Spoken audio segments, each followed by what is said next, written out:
आपल्या सोबत आहेत काँग्रेसचे प्रवक्ते कपिल ढोके। सुरुवातीलाच कपिल ढोके मी आपल्याकडे येतो। कपिलजी, खरं तर रान पेटलेलं होतं। बघा, मुळात माझा पुन्हा एकदा तर भाजपच्या अजित चव्हाणांचं सुद्धा मी ऐकलं आणि एकनाथ शिंदेच्या शिवसेनेच्या राजू वाघमारेंचं सुद्धा मी त्या ठिकाणी ऐकलं। बरं, निवडणूक आयोगाला त्यांचं काम करा, त्यांचं काम नीटपणे करा असं आम्ही ज्यावेळी म्हणतो, निवडणूक आयोगाकडून आम्ही काहीतरी सुधारणेची अपेक्षा करतो, बरं, त्यावेळी भारतीय जनता पार्टीचे प्रवक्ते सातत्यानं निवडणूक आयोगाचे प्रवक्ते असल्यासारखे उत्तर देत असतात, हे आपण लक्षात घेतलं पाहिजे। बरं, आता आम्ही कुठे असं म्हटलं नाही की भारतीय जनता पार्टीचे जे दुबार मतदार आहेत त्यांना काढून टाका किंवा एकनाथ शिंदेच्या शिवसेनेचे जे दुबार मतदार आहेत त्यांना काढून टाका। आम्ही असं म्हटलं की याद्यांमधला घोळ कमी करा असं विरोधी पक्षांनी म्हटलं। मग आता निवडणूक आयोग विरोधी पक्षांना जुमानणारच नाही का? यासाठी आमचं भांडण निवडणूक आयोगासोबत आहे। निवडणूक आयोग त्यांचं काम नीटपणे करत नाही याचे अनेक उदाहरणं आपल्या देशामध्ये पाहायला मिळतात आणि आपल्या महाराष्ट्रात तर नगर परिषदेच्या निवडणुकामध्ये आपण पाहिलं असेल, जागतिक दर्जाचा घोळ घालून ठेवला निवडणूक आयोगाने। मग ह्या सगळ्या गोष्टी होत असताना आमचं भांडण निवडणूक आयोगासोबत आहे की तुम्ही तुमच्या याद्या नीट करा। आता अकोल्यामधला प्रश्न आहे, आमच्या अकोल्यामध्ये प्रभाग क्रमांक 7 मधली 2800 नावं शेजारच्या प्रभागात टाकल्या गेली। बरं, अहो, ती लोक तिथेच राहतात, तुमच्या प्रभागाच्या सीमा त्याच आहेत, मग ही नावं इकडे तिकडे का होतात?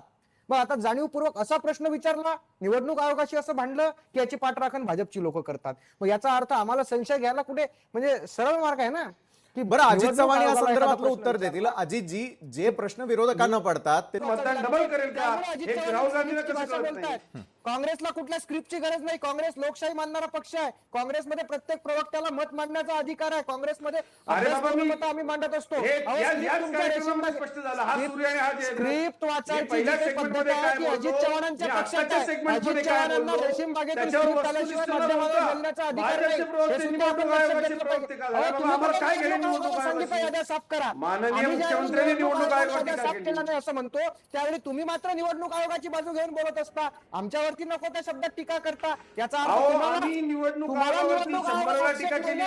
आम्ही तर तुमच्यावर सुद्धा कुठे टीका केली? करतोय। हा की जागतिक तुम्ही दर्जाचा बांगलादेशी बंद घातला, त्यावेळी मुसलमानांची तुमच्यापासून नावं फक्त खंत मतदान व्यक्त म्हणून करता। याद्यांमध्ये घुसवून अहो, ठेवलेली मुसलमान का आहे। देशाचा शत्रू आहे तुमच्या का? नादाला हा लागून धर्मनिरपेक्ष ज्या ज्या देशात लोकांनी राहतो, आरोप आपण हे केले, मान्य करा नवी अजितजी मुंबईत अगोदर। सांगितलं म्हणे आपण आयुक्तांच्या धर्मनिरपेक्ष देशात राहतो, घरावरती, दुबार मतदार असतो, तो नावं मुसलमान नसतो, खोटं हिंदू बोललात। नसतो, हे सुद्धा आपण लक्षात सन्माननीय घेतलं राज पाहिजे। ठाकरेंनी सांगितलं त्या राजू पाटलांच्या गावामध्ये अजितजी, मतदानच मिळालं नाही, अजितराव, त्यांनाच ऐकायला मतदान शिका। मिळाले।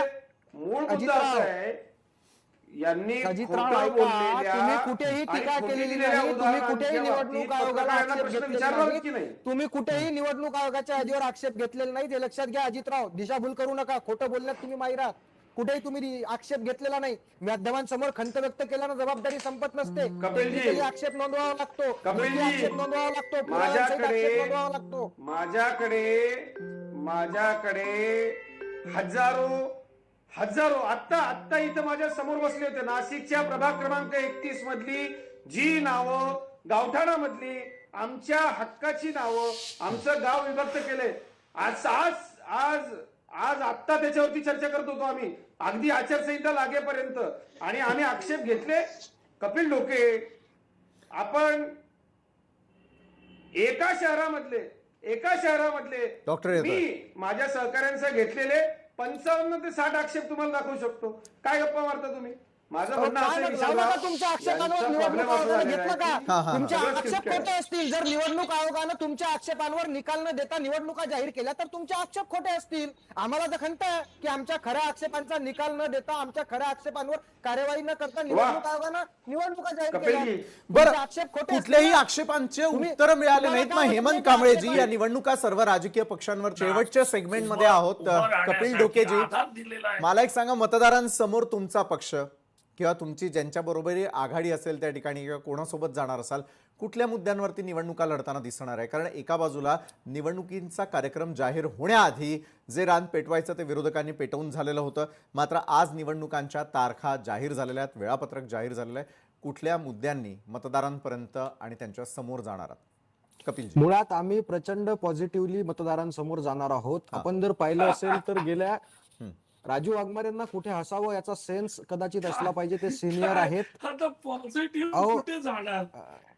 अहो राजू वाघमारेजी, आम्ही कसं जाणार? आम्ही सांगतोय ना, तुम्ही काय असं वेड्यासारखं हसताय चॅनलवरती? कुठे हसायचा एवढा सेन्स आपल्याला असला पाहिजे, आपण सिनियर आहात।